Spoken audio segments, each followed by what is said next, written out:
Apostle F.D. Richards. These opportunities were like coming up to a banquet of the Lord. Those who were in any wise cast down could find rest and recuperation, and all could be refreshed and invigorated.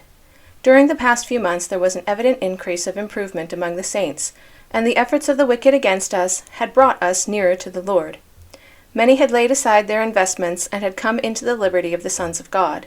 The Lord was revealing the abundance of peace and truth. And when the wicked were imagining that they were accomplishing something against the saints, behold, the people of the Lord were but impelled to a closer walk with God, by which they became strengthened.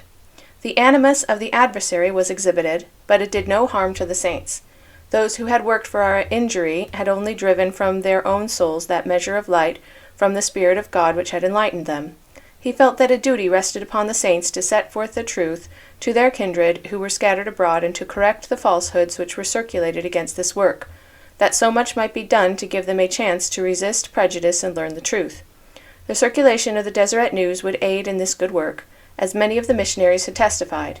We should never know how much good we had done in our labors until the day of judgment. Many of our brethren labored in the missionary field apparently without result, but if they performed their duty, they would find that they had at least sown seeds of truth which would act as to keep men in whose hearts they were sown from those overt acts of opposition which bring people into the greater condemnation. There were many patriotic people who did not countenance the oppressions and persecutions heaped upon us, and we should do our duty toward them in striving to convince them of the truth. The few men who dared to stand up for our rights in Congress have been sustained by their constituents, as shown in their very general return to the national legislature.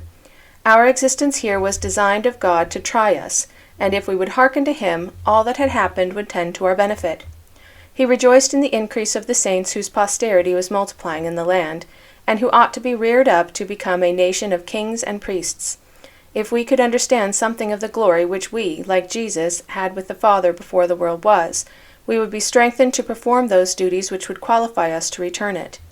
The speaker portrayed the liberty, prosperity, and blessings, temporal and spiritual, which the saints enjoyed above all people on the face of the earth, and the increase of wickedness in the places from which they had gathered, and urged the saints to live according to the vital principles of the gospel, individually, that they might endure to the end, withstand every evil day, keep all the covenants made with God or one another, sanctify their natures, and be prepared to enter into the glory of God.